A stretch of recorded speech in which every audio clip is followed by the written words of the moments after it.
दोस्तों, जो भी हमारे ब्रह्मांड का रचयिता है, जिसने हमारे ब्रह्मांड को बनाया है, उसने हमारी इस दुनिया को आयामों यानी डायमेंशंस में रचा है। डायमेंशंस हमारे ब्रह्मांड का वो आधार हैं जिस पर संपूर्ण ब्रह्मांड टिका हुआ है। आज वैज्ञानिक इन डायमेंशंस के रहस्य को समझने में लगे हैं और मैथमेटिकल कैलकुलेशंस के आधार पर साइंटिस्ट मानते हैं कि इस जहां में 11 डायमेंशंस मौजूद हैं। चाहे हम बात करें टाइम ट्रेवल की या फिर पैरेलल यूनिवर्स की, ये सभी घटनाएं इन्हीं 11 डायमेंशंस में घटित होती हैं। लेकिन जिसे हम ईश्वर कहते हैं, वो इन 11 डायमेंशंस में से कौन से डायमेंशन में वास करते हैं? आखिर क्या है आयामों का झोल और क्यों वैज्ञानिक आयामों को समझने में लगे हैं? दोस्तों, आज के इस वीडियो में हम इन्हीं 11 डायमेंशंस के बारे में जानेंगे और जानेंगे कि इन 11 डायमेंशंस में रहने वाले लोग आखिर कैसे होंगे और भगवान आखिर इनमें से कौन से डायमेंशन में वास करते होंगे। शुरुआत होती है वन डायमेंशन से। वन डायमेंशन एक सरल रेखा होती है। वन डायमेंशन में रहने वाला जीव सिर्फ आगे या पीछे ही जा सकता है। जैसे कि आपने सर्कस के खेल में देखा होगा कि एक व्यक्ति रस्सी पर अपना बैलेंस बनाते हुए कुछ इस तरह से चलता है।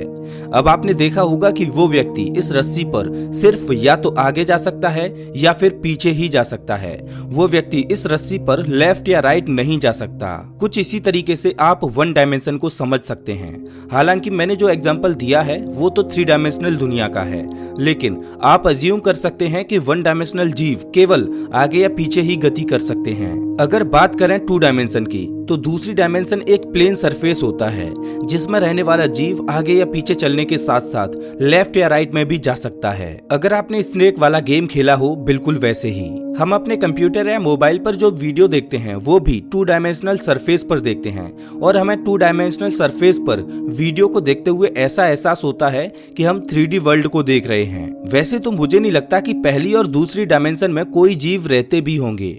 हालांकि ये ब्रह्मांड अनंत संभावनाओं से भरा हुआ है, तो इस ब्रह्मांड में कुछ भी असंभव हो ऐसा कह नहीं सकते। लेकिन अगर हम बात करें तीसरी डायमेंशन की, तो तीसरी डायमेंशन वो दुनिया होती है जिसमें हम आगे पीछे दाएं बाएं जाने के साथ साथ ऊपर नीचे भी जा सकें। और हम जिस दुनिया में रहते हैं वो 3 डायमेंशनल दुनिया है और इन तीनों आयामों में आने जाने के लिए हम बिल्कुल आजाद हैं। दोस्तों, हमारी ये दुनिया 3 आयामों से मिलकर बनी हुई है, इसीलिए हम अपनी दुनिया को त्रिआयामी यानी कि 3 डायमेंशनल दुनिया कहते हैं और हम केवल इन्हीं 3 आयामों को कंट्रोल कर सकते हैं। इन 3 डायमेंशंस के बाद जितने भी डायमेंशंस मौजूद हैं उन सभी को हायर डायमेंशंस कहा जाता है और हायर डायमेंशंस को हम कंट्रोल नहीं कर सकते।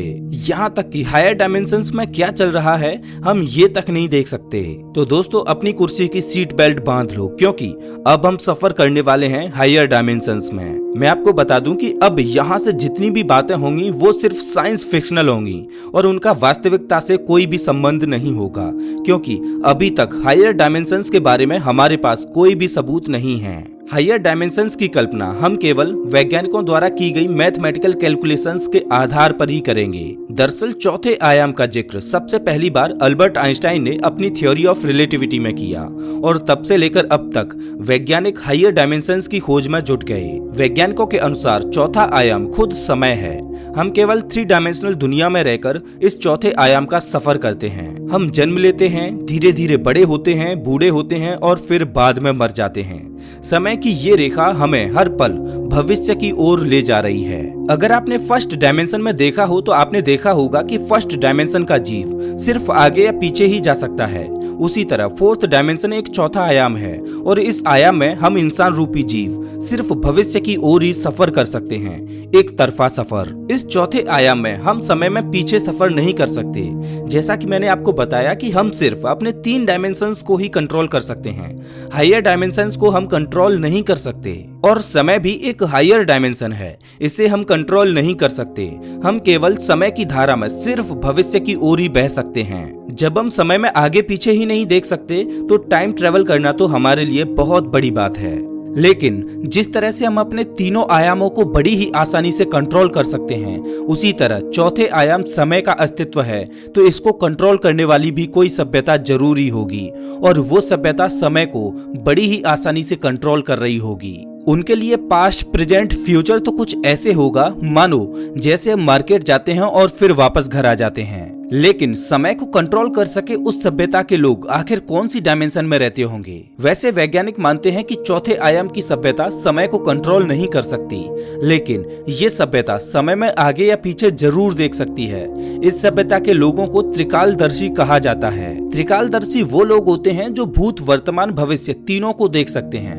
अब जाहिर सी बात है कि जो सभ्यता चौथे आयाम में रहती होगी वही सभ्यता समय में आगे या पीछे देख सकती होगी, लेकिन समय को कंट्रोल कर पाना चौथे आयाम की सभ्यता के बस में भी नहीं। वैज्ञानिक मानते हैं कि चौथे आयाम की सभ्यता भविष्य को देख तो सकती है, लेकिन उसको बदल नहीं सकती। और इस डायमेंशन के लोग अपने अतीत को भी जितना हो सके उतना ज्यादा पीछे जाकर देख सकते हैं। यहाँ तक कि इस आयाम के लोग समय की शुरुआत को भी देख सकते हैं, लेकिन वो पास्ट को कभी नहीं बदल सकते। लेकिन जरा सोच कर देखिए कि जिस सभ्यता के पास अतीत और भविष्य में देखने की ताकत हो, वो शक्ति उसको किस काबिल बना सकती है। दोस्तों, यहाँ तक तो डायमेंशंस को समझना बड़ा ही आसान था, लेकिन यहाँ से आगे चीजें और ज्यादा कॉम्प्लेक्स होती जाती हैं। इसीलिए यहाँ से आगे की डायमेंशंस को समझने के लिए अपने दिमाग को खुला रखें। 5वीं डायमेंशन में पैरेलल यूनिवर्स के रास्ते खुलते हैं। अगर आपको नहीं पता कि समानांतर ब्रह्मांड क्या होते हैं, तो आपको शॉर्ट में बता दें कि हमारे इस ब्रह्मांड की ही तरह ऐसे ही असंख्य और ब्रह्मांड मौजूद हैं, और उन ब्रह्मांडों में भी हम सबकी कॉपी मौजूद होंगी, और वहां पर भी हमारी ही तरह दुनिया चल रही होगी। लेकिन हर एक ब्रह्मांड की टाइमलाइन पर हमारा काम अलग अलग होगा। जैसे कि हो सकता है कि एक ब्रह्मांड में आप एक म्यूजिशियन हो, दूसरे ब्रह्मांड में आप एक क्रिकेटर हो, तो एक ब्रह्मांड में आप एक लॉयर हो। तो हम बात कर रहे थे 5th डायमेंशन की। वैज्ञानिक मानते हैं कि 5वें आयाम के लोग समानांतर ब्रह्मांडों में अपने प्रतिरूपों को देख सकते हैं। मतलब अगर हम 5वें डायमेंशन में रह रहे होते तो हम ये देख पाते कि दूसरे समानांतर ब्रह्मांड में मौजूद हमारा प्रतिरूप क्या कर रहा है। हालांकि 5वीं डायमेंशन के लोगों के पास सिर्फ दूसरे समानांतर ब्रह्मांडों में झांकने की शक्ति होती, लेकिन वो दूसरे ब्रह्मांडों में मौजूद लोगों के साथ बातचीत नहीं कर पाते। बिल्कुल वैसे ही जैसे कि हम मिरर में अपने प्रतिरूप को देखते हैं, लेकिन हम उसके साथ बात नहीं कर सकते, केवल हम मिरर में झांककर अपने प्रतिरूप को देख सकते हैं। उसी तरह 5th डायमेंशन के लोग दूसरे ब्रह्मांडों में झांककर देख सकते हैं, ना कि वहां पर कुछ बदल सकते हैं। लेकिन समानांतर ब्रह्मांडों में झांकने की इस शक्ति को भी कम नहीं आंका जा सकता। इससे आगे 6वीं डायमेंशन के लोग समय में आगे पीछे भी जा सकते हैं। मतलब 6th डायमेंशन के लोगों के पास टाइम ट्रेवल करने की शक्ति होती है। इस आयाम के लोग सिर्फ टाइम ट्रेवल ही नहीं कर सकते, बल्कि समय की रेखा पर आगे या पीछे जाकर चीजों को बदल भी सकते हैं। इस डायमेंशन के लोग अपने भूत भविष्य को कंट्रोल कर सकते हैं। जरा सोच कर देखिए कि वे लोग जो समय को भी अपनी मुट्ठी में रखते हैं, आखिर वो कितने शक्तिशाली होंगे। सच में 6वीं डायमेंशन के लोग हमारे लिए किसी भगवान से कम नहीं। अब जरा सोच कर देखिए कि 6वीं डायमेंशन के लोग समय को अपने हिसाब से कंट्रोल कर सकते हैं, तो इससे हायर डायमेंशन के लोगों के पास आखिरकार कैसी शक्तियां होंगी। 7वें डायमेंशन के लोग पहले की 6 लोअर डायमेंशंस को तो कंट्रोल कर ही सकते हैं, साथ ही साथ 7वें आयाम के लोगों के पास सभी समानांतर ब्रह्मांडों में आने जाने की भी शक्ति होती है। 7वें आयाम के लोग सभी समानांतर ब्रह्मांडों में खुलेआम कभी भी आ जा सकते हैं। जरा सोच कर देखिए कि किसी दूसरे ब्रह्मांड से हमारा प्रतिरूप आकर हमसे मिले, तो हमारे लिए वो कितना शक्तिशाली होगा। वैसे हम तो उसको भूत ही समझेंगे, क्योंकि हमारे लिए ये सब एक पैरानॉर्मल एक्टिविटी होगी। लेकिन 7वें आयाम के लोगों के पास दूसरे ब्रह्मांडों में जाकर वहां पर छेड़छाड़ करने की शक्ति नहीं होती, लेकिन 8वें आयाम के लोगों के पास ये शक्ति भी आ जाती है। 8वें आयाम के लोग समानांतर ब्रह्मांडों में जाकर वहां पर चीजों को अपने मन मुताबिक बदल भी सकते हैं। लेकिन इस आयाम के लोग केवल उन्हीं ब्रह्मांडों में जाकर चीजों को बदल सकते हैं जिन ब्रह्मांडों की टाइमलाइन हमारे ब्रह्मांड से मेल खाती हो। मतलब जिन ब्रह्मांडों का जन्म हमारे ब्रह्मांड के साथ ही हुआ होगा, उन्हीं ब्रह्मांडों में जाकर 8वें आयाम के लोग छेड़छाड़ कर सकते हैं। जो ब्रह्मांड हमारे ब्रह्मांड से पहले जन्मे होंगे या बाद में जन्मे होंगे, उन ब्रह्मांडों में जाकर 8वें आयाम के लोग कुछ भी छेड़खानी नहीं कर सकते। लेकिन 9th डायमेंशन के लोगों के ये रास्ते भी खुल जाते हैं।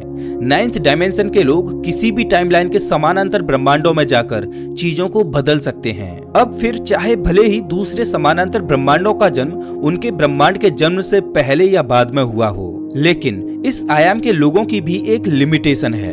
भले ही इस आयाम के लोग दूसरे ब्रह्मांडों में जाकर छेड़खानी कर सकते हैं, लेकिन उसका प्रभाव उनके खुद के ब्रह्मांड की टाइमलाइन पर भी पड़ेगा।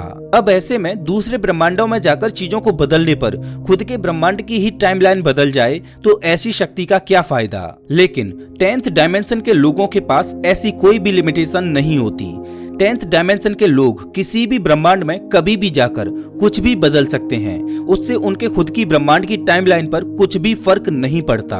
10th डायमेंशन के लोग सभी समय रेखाओं से परे होते हैं। वो अपनी मर्जी के मन मुताबिक चीजों का सृजन व विनाश कर सकते हैं। इस डायमेंशन के लोग किसी भी ब्रह्मांड का अतीत व भविष्य बदल सकते हैं। इनके लिए समय के कोई भी मायने नहीं होते, या यूं कह सकते हैं कि इस डायमेंशन के लोग अमर होते हैं। वैसे तो इन 10 डायमेंशंस तक ही वैज्ञानिक एक्सप्लेन कर पाते हैं, लेकिन वैज्ञानिक ऐसा भी मानते हैं कि 10th डायमेंशन के बाद भी 11th डायमेंशन मौजूद है, लेकिन 11th डायमेंशन की गुत्थी अभी भी अनसुलझी है। 11th डायमेंशन के लोगों को द क्रिएटर का खिताब दिया जा सकता है। एक ऐसा क्रिएटर जिसने इस जहां को बनाया, जिसका न आदि है न अंत है, जो निराकार है। हम चाहें तो उसको पर ब्रह्म परमेश्वर यानी कि भगवान बोल सकते हैं। दोस्तों, अगर आपको सुपर पावर दी जाए तो आप इनमें से कौन सी डायमेंशन की सुपर पावर को लेना पसंद करोगे? अगर आपको ये वीडियो अच्छा लगा हो तो इसे लाइक करें और ऐसे ही वीडियोस के लिए चैनल को सब्सक्राइब करें, साथ ही बेल आइकन दबाएं।